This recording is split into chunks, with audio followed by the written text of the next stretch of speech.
ஒரு மிகச்சிறந்த வரலாற்று நூலை தந்த என் உடன் பிறந்தார் தமிழன் இளங்கோவிற்கு ஒரு சீர் செய்ததாகவே நான் மகிழ்ந்து சீர் நன்சை தம்பிக்கு என்னுடைய நன்றிகளை தருகிறேன்.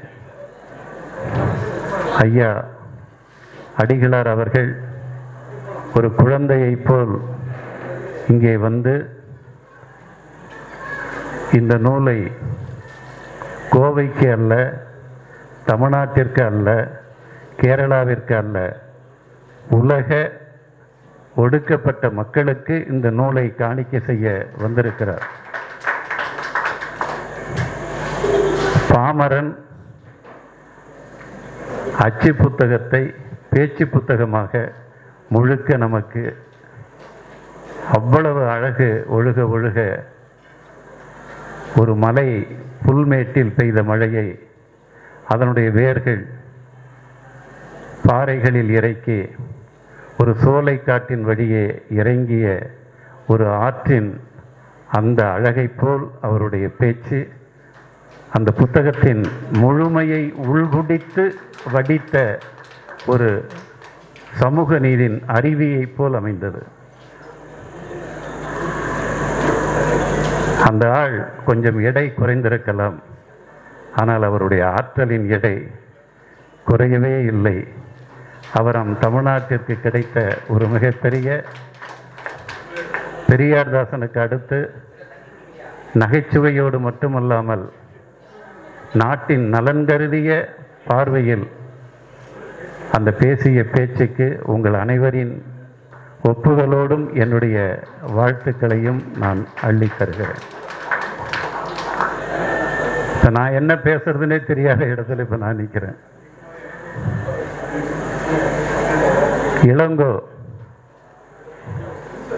மதுரையில் அறிமுகமாகி கொடைக்கானலில் பழகி சென்னையில் உறவினர்களாக உடன் வாழ்ந்து இன்று அவர் சென்னையிலும் நான் விருத்தாசலத்திலும் வாழக்கூடிய ஒரு வாழ்க்கை. இளங்கோ இந்த இசம் அந்த இசம் இல்லை, தமிழ் தமிழ் தமிழ் தமிழ் இனம் தமிழ் இனம். அதற்காக அவர் புத்தக கண்காட்சிகளில் தேடிய புத்தகங்களை விட பழைய புத்தக கடைகளில் தேடிய புத்தகங்கள் தான் அதிகம். அந்த தேடலில் எனக்கும் அவர் சங்க இலக்கிய பழைய நூல்களை எல்லாம் தேடி தேடி கொண்டு வந்து கொடுக்கின்ற ஒரு வரலாற்றின் தாயாக தேடலராக அவர் வாழ்ந்த வரலாற்றின் ஒரு தொகுப்பின் அடையாளம்தான் தெற்கின் புத்தர். இன்னும் அவர் செய்ய வேண்டிய கடமைகள் அவருடைய தேடலில் அவர் அவ்வளவு வைத்திருக்கிறார். இந்த பழைய நூல்களை தேடுகிற அந்த வாழ்க்கை தமிழர்களுக்கு இன்றும் தேவையாக இருக்கிறது. என்னை நீங்களெல்லாம் அறிவு மதி என்கிறீர்கள், ஆனால் சிலர் என்னை அறிவு கெட்ட மதி என்று சொல்லிக் கொண்டிருக்கிறார்கள். எனக்கு அதுதான் பிடிக்கிறது. நான் அறிவு கெட்ட மதி என்பதுதான் எனக்கு பிடிக்கிறது. காரணம், நான் ஓர் அக்ரஹாரத்தில் பிறந்த அறிவுமதி. என்னுடைய ஊரின் பெயர் சு கீழனூர். இதை வாணியம்பாடி தமிழ்ச்சங்கத்தில் நான் பேசிய பேச்சில் சில வரலாற்றின் உண்மைகளை அந்த ஒலி அலையில் நறுக்கிவிட்டு அவர்களுக்கு வேண்டிய பகுதியை மட்டும் உங்களிடம் காட்டி நான் ஒரு இனத்தை இரக்கமில்லாமல் திட்டுகிறவனாக என்னை பதிவு செய்கிற காட்சிகள் நடந்து கொண்டிருக்கின்றன. அந்த வரலாறு உங்களுக்கும் தெரியும், தெரியாமல் இங்கே நீங்கள் வரவில்லை. எல்லோருக்கும் விபத்து மயிரிழையில் நடக்கும், நமக்கு மட்டும்தான் நூலிழையில். அந்த நூலிழையின் வலிதான் இந்த 600-700 பக்கத்தினுடைய வலி வலி வலி. சு கீனனூர் என்றால் என்ன என்று தான் நான் பேசினேன். சு என்றால் சுதேத்திரிய கிராமம். சுதேத்திரிய கிராமம் என்றால் யாரோ இந்த நூலர்களுக்கு கொடுத்த ஒரு வாழ்விடம், ஒரு அகரகாரம், அந்த சுதேத்திரியம் என்பதற்கு. அதிலே எங்கள் முன்னோர்களை அவர்கள் என்ன செய்தார்கள் என்பதைத்தான் நான் பேசினேன். ஆனால் அதற்கு முன்னதாக சில நிகழ்வுகளை உங்களுக்கு படிக்கிறேன். நூலிழையில் என்ன என்ன நடந்தது என்பதை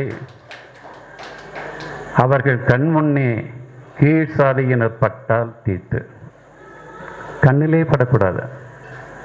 பறையர்கள் என்றால் தொட்டால் தீட்டு, சாணார்கள் என்றால் பார்த்தாலே தீட்டு. நான் பாரதி ராஜா அவர்களிடம் பணியாற்றிய பொழுது மானாபுரநல்லூர் என்று பொருணை ஆற்றின் கரையில் படப்பிடிப்பு. அப்போது ஒரு வயதான அம்மா ஆடு மேய்த்து கொண்டிருந்தார்கள். நான் படப்பிடிப்பின் ஓய்வில் அவரிடம் பேச்சு கொடுத்தேன்.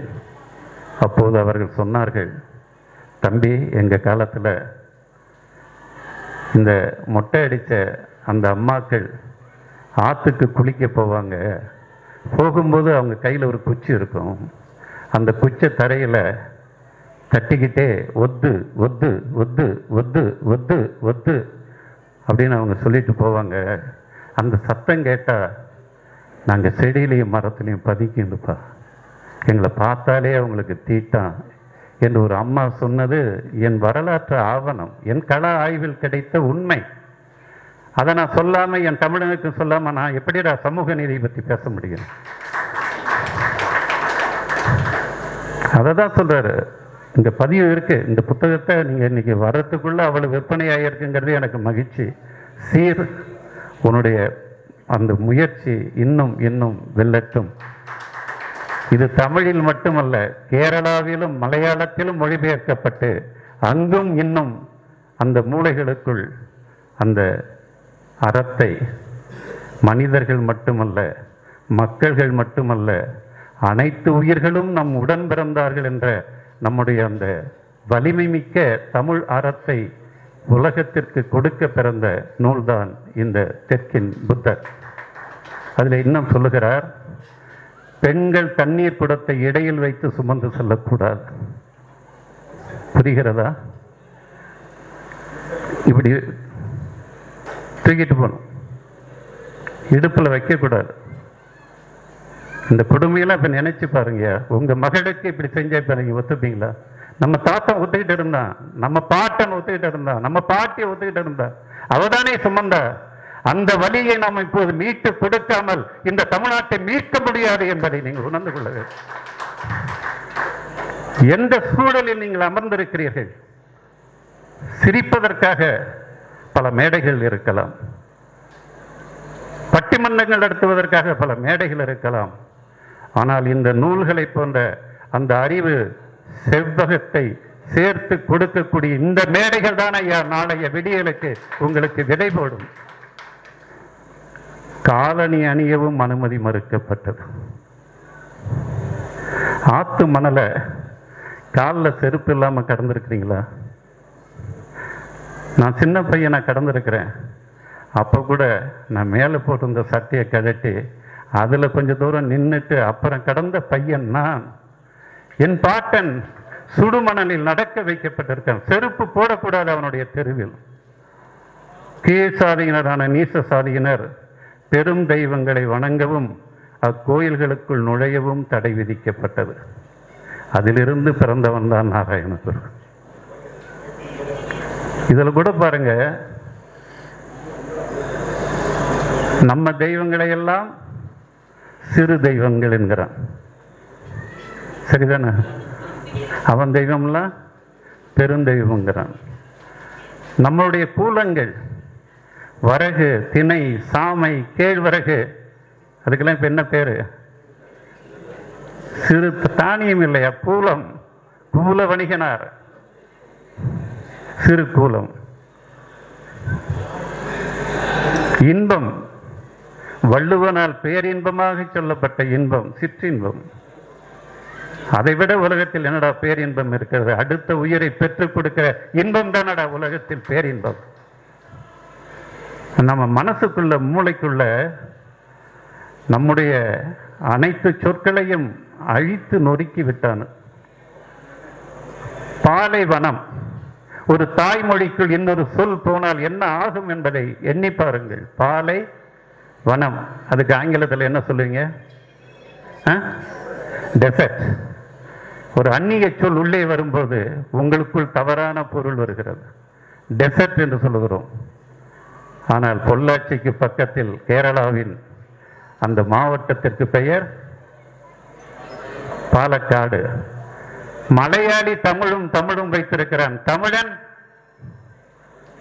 தமிழையும் சமஸ்கிருதத்தையும் வைத்திருக்கிறான். அதெல்லாம் நாம் பாலைவனம் என்கிறோம், டெசர்ட் என்கிறோம். அவன் பாலைக்காடு என்கிறான். ஏன்? வெப்பாலை என்ற ஒரு மரம் அதிகமாக விளைகிற நிலம் என்பதால் அவன் பாலைக்காடு, பாலக்காடு என்று அவன் தமிழில் உச்சரிக்கிறான். நாம் தமிழ்நாட்டில் முருகனுக்கு சூர சம்ஹாரம் நடத்துகிறோம். ஆனால் பாலக்காட்டில் அந்த மலையாள அந்த மக்கள் முருகனை வழிபடுகிற அந்த சூர சம்ஹாரம் என்பதற்கு இன்னும் தூய தமிழில் சூரன் போர் என்று வைத்திருக்கிறார். நல்லூர் யாழ்ப்பாணத்திலே சூரன் போர். உங்கள் தமிழ்நாட்டில் உங்கள் இதழ்களில் உங்கள் உரையாடல்களில் சூரசம்ஹாரம்.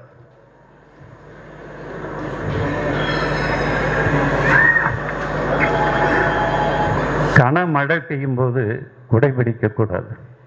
யார்? நீர் நிரம்பிய குளத்தில். இந்த கொடுமையெல்லாம் கேளுங்க, நடந்தது. அவர் ஒன்றும் பொய் சொல்லல, அவ்வளவு ஆதாரங்களை சேகரித்திருக்கிறார். இந்த காட்சியை பாருங்க. நீர் நிரம்பிய குளத்தில் உடைப்பு ஏற்பட்டால் அது குற்றம், தெய்வ குற்றம் என்று அறிவித்து தாழ்த்தப்பட்ட அடிமைகளை குளத்தில் உடைப்பெடுத்த இடத்தில் உயிரோடு போட்டு மூடி இருக்கிறார்கள். விடலாம் அவனுங்கள? நடந்த உண்மை ஐயா. கேரளத்திலும் தமிழ்நாட்டிலும் நடந்த உண்மை. என் உயிருக்கினிய விஜயகுமார் வந்திருக்கிறார். தமிழோசை சயா மரணரையில் என்ற ஒரு நூலை பதிப்பித்திருக்கிறார். மலேசியாவில் ஜப்பானியர்களால் கொண்டு செல்லப்பட்ட தமிழர்கள் என்ன பாடுபட்டார்கள் என்ற வழியை அந்த நூல் சொல்லுகிறது. ஒரு 90 வயது மலேசிய ஒரு தமிழர் எனக்கு சொன்ன ஒரு காட்சி. ஒரு சிறு தவறு செய்து விட்டால் ஒரு தமிழன், அவனை இங்கே நிற்க வைத்துவிட்டு ஒரு மேசைக்கு அருகே ஒரு ஜப்பானியர் நிற்பாராம். இவரை கண்ணை கட்டி, கண்காணி, நீ ஓடி பிழைத்துக்குள் என்று நெட்டி தள்ளுவாராம். அவன் வேகமாக ஓடுவானாம். ஜப்பான்காரன் கையில் வாள் வைத்து என் தமிழன் கழுத்தை சீவுவானாம். உடல் ஓடிக்கொண்டே இருக்குமாம். என் தமிழன் தலை நம்முடைய சிறுதெய்வ கோயில்களில் வெட்டப்பட்டு துடிப்பதை போல் துடித்துக் கொண்டு கிடக்குமாம். சயா மரண ரயிலை தாங்கி படியுங்கள். உடைப்பு எடுத்துதான் அது மன்னனுக்கு தெய்வ குற்றமாம். அதற்கு என் மக்களை உடைப்பெடுத்த இடத்தில் போட்டு உயிர் நீக்கி அடைப்பு அடைத்த வலி இந்த நூலில் இருக்கிறது. ஒரு மன்னருக்கு இடர் ஏற்பட்ட போது தெய்வ குற்றம் காரணம் என அறிவித்து அதை போக்க பரிகாரமாக தாழ்த்தப்பட்ட சமூக குழந்தையின் 15 பேரை பலி கொடுக்க வேண்டும். உள்ள வாங்குறீங்களா? அப்பதான் இந்த புத்தகத்தை வாங்க முடியும்.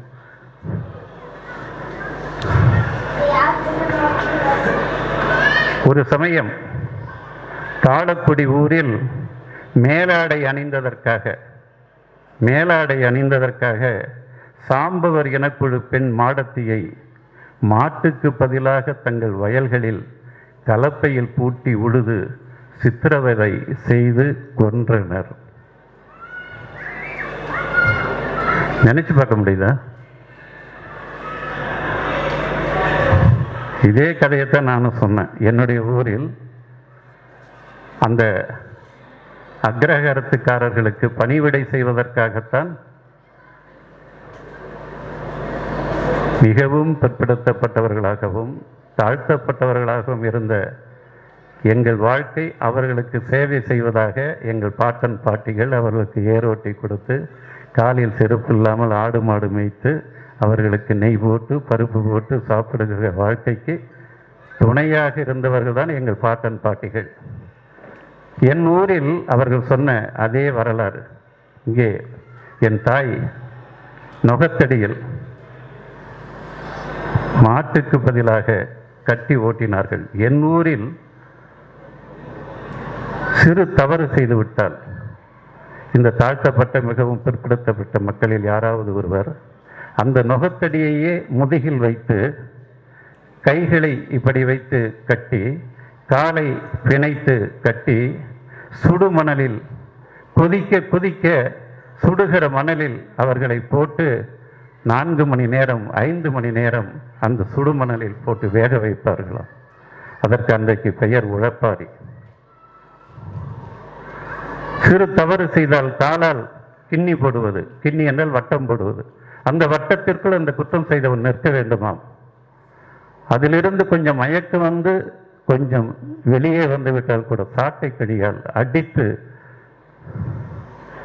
இந்த வரிகளைத்தான் நான் அந்த மேடையில் பேசினேன். இப்பொழுது போன ஆண்டு ஒரு 70-80 ஆண்டுகளுக்கு முன்னால் போன அந்த நூலோர்களுடைய உறவினர்கள் தங்களுடைய பேர குழந்தைகள் பேத்தி குழந்தைகளை எல்லாம் அழைத்து வந்து எங்களுடைய அம்மன் கோயிலுக்கு முன்னால் இதுதான் நாம் வாழ்ந்த ஊர், இதுதான் நாம் குளித்த மணிமுத்தா நதி என்று காட்டி விட்டு போன படங்களை நான் வைத்திருக்கிறேன். அறிவுமதி பெரியாரின் பிள்ளை, அம்பேத்கரின் பிள்ளை, மார்க்ஸ் ஏங்கல்ஸின் பிள்ளை. நான் எதற்கு பொய் சொல்ல வேண்டும்? என் மண்ணில் நடந்த வரலாற்றை நான் பேசவில்லை என்றால் நான் எதற்கடா கவிஞன்? நான் எதற்கடா மேடையில் ஒலிவாங்கி முன் என்று நான் பேச வேண்டும்? அத்தனை சோகங்கள். என் ஊர் சுதேத்திரிய கிராமம் சொன்னேன். இது நான் சொல்லுவது பொய்யாக இருக்கலாம், ஆனால் காலச்சுவடு பதிப்பகம் இங்கே இருக்கலாம், நற்றினையில் கூட இருக்கலாம். ஐயா தமிழ் தாத்தா ஊவேசா அவர்கள் எழுதிய என் சரிதை என்ற நூல் தயவு செய்து படியுங்கள். முதல் அத்தியாயம் என் ஊர். எழுதுறாரு, தஞ்சாவூரில் இருக்கிற ஒரு மன்னர் தன்னுடைய மக்களை பார்க்க சில ஊர்களுக்கு வருகிறார். ஒரு 4-5 ஊர்களை பார்த்து விட்டார். அடுத்து மதியம் உச்சி வெயில். அவர் ஒரு இடத்தில் அமர்ந்து ஓய்வெடுக்கிறார். பசிக்கிறது. உணவு பரிமாற சொல்லுகிறார். பரிமாறுகிறார். சாப்பிட்டு விட்டார். அப்போதுதான் ஒரு பார்ப்பனர் வருகிறார். நல்ல சாப்பாடு ஐயரே என்று மன்னன் சொல்லுகிறார். சாப்பிட்டீங்களா? ஏன் இல்லை, இன்னைக்கு சனிக்கிழமை, ஒரு பொழுது விரதம் இருக்கணுமே, நீங்கள் சாப்பிட்டுட்டீங்களே மன்னா அப்படிங்கிறாரு. ஐயோ, அரண்மனையில் இருந்தால் சொல்லியிருப்பாங்கய்யா, இங்கே நீ இப்போ வந்து சொல்றியே, இதுக்கு ஏதாவது பரிகாரம் இருக்கா என்று கேட்கிறார். அந்த நூலார் அறிவில் சிறந்தவர்கள் அல்லவா? என்ன சொல்கிறார் தெரியுமா? மன்னா, நீ ஒரு பொழுது உணவு சாப்பிட்டாயே, இந்த இடத்தில் 64 கல் கட்டிடங்களை கட்டு. அதில் இந்த சுத்துப்பட்டில் இருக்கிற பிராமணர்களை எல்லாம் அழைத்து வந்து ஒரு அக்ரஹாரத்தை உருவாக்கு.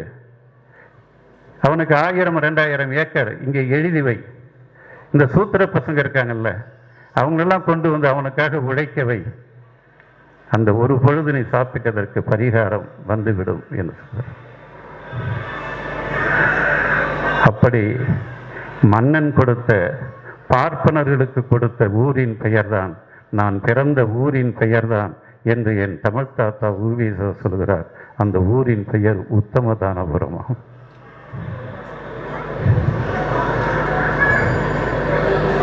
இந்த வழியெல்லாம் நாங்கள் சொல்லாமல் யாருக்கிட்டடா சொல்ல முடியும்? யாருக்கிட்ட சொல்ல முடியும்?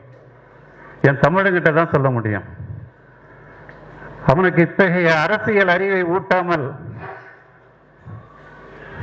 நாங்கள் என்ன இந்த மண்ணுக்காகவே உழைக்கிற பிரபாகரனை சாகடிக்க வேண்டும்?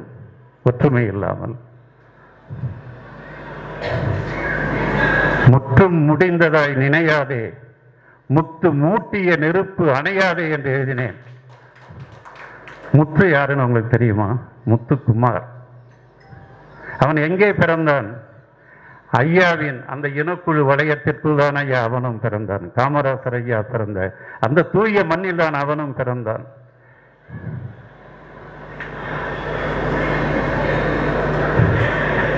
இன்னும் அந்த தோல் சீலை வரலாறு எல்லாம் ஐயா வழி சுமந்து சொல்லணும். அதெல்லாம்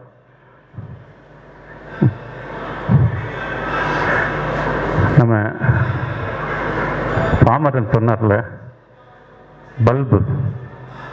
அந்த பல்பு நாராயண குருவை ஒரு ஆன்மீக முழுமையாளராக ஆக இருந்த அவரை தந்தை பெரியாரின் பக்கமாக சமூக பார்வையில் திருப்பியது பல்பு. கோயில்களை கட்டியது போதும், அதில் நீ என்ன செய்தாய்?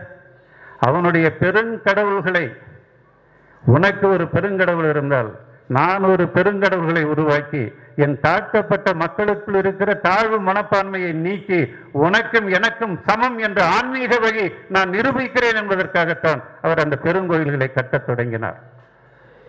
பல்பு அதை பார்த்தார். ஆனால் அது ஆன்மீகத்தின் வழி போனால் நாளை என்ன செய்வார்கள்? இந்த நாராயண குருவை புரட்சியாளனாக சொல்ல மாட்டார்கள். இந்த நாராயண குருவை சமூக சீர்திருத்தவாதியாக சொல்ல மாட்டார்கள். அவரையும் ஒரு கடவுளாக்குவார்கள். அந்த கடவுளாக்கி அவனை ஒரு மதத்தின் அடையாளத்தில் அவன் சாயத்தை மாற்றுவார்கள். அதன் அடுத்து அந்த மாநிலத்தின் மக்களுக்குள் தேவையற்ற ஒரு வாழ்வை அழிக்கின்ற மறுபடியுமான அந்த நூலூர் அரசியல் உள்ளே வருவதற்கு நாராயண குருவை பயன்படுத்துவார்கள் என்று விழிப்போடு இருந்தவர் பல்பு.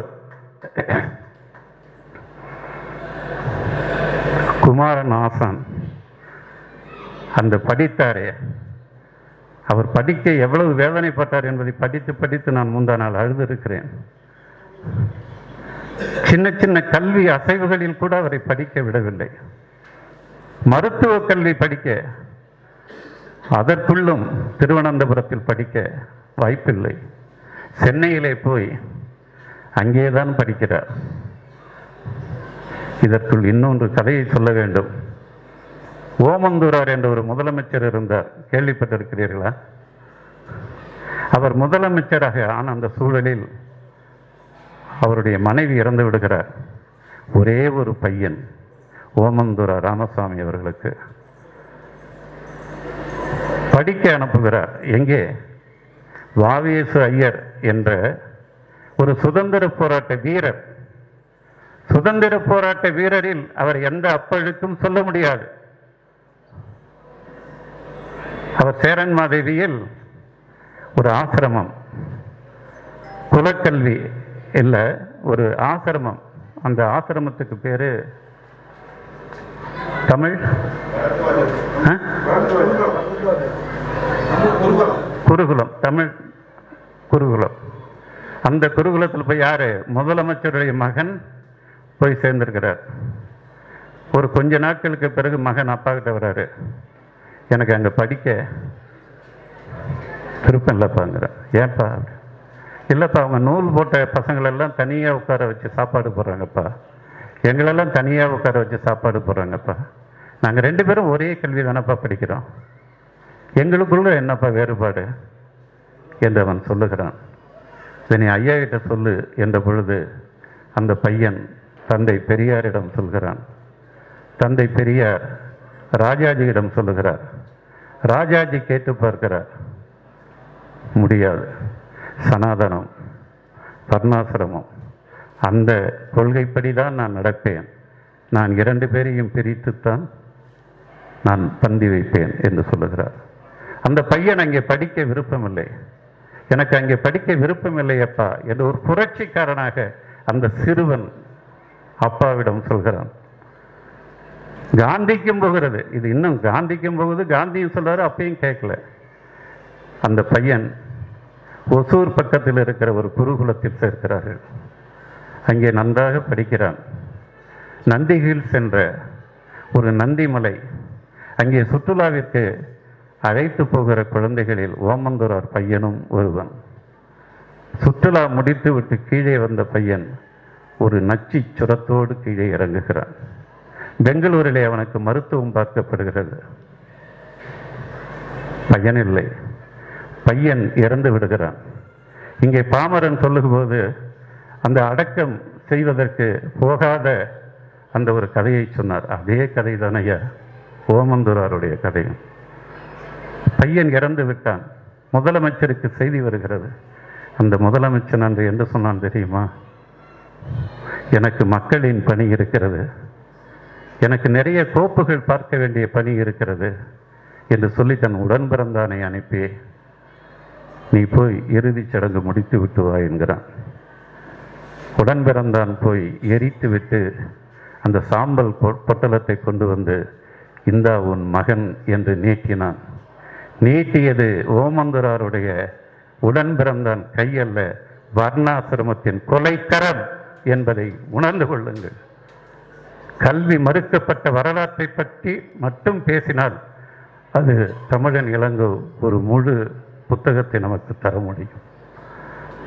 1000 குறைபாடுகள் இருக்கலாம், ஆனால் தமிழர்களுக்குள் இந்த தேவை. நம்மை யாரோ ஒருவன் எங்கோ இருந்து கொண்டு நம்முடைய அனைவரையும் ஒற்றுமை இல்லாமல் நம் இனக்குழுக்களை பிளவுபடுத்தி அப்பனும் மகனும் கட்டி பிடித்து புரள்கிறார்கள். இன்னொரு நாள் வந்து கட்டி தழுவுகிறார்கள். இன்னொரு இடத்தில் 5 கூறு 6 கூறு ஒரு இனக்குழுவில், இன்னொரு இடத்தில் 5 கூறு 6 கூறு ஒரு இனக்குழுவில். என்ன நடக்கும் இந்த தமிழ்நாட்டில் இப்படி இருந்தால்?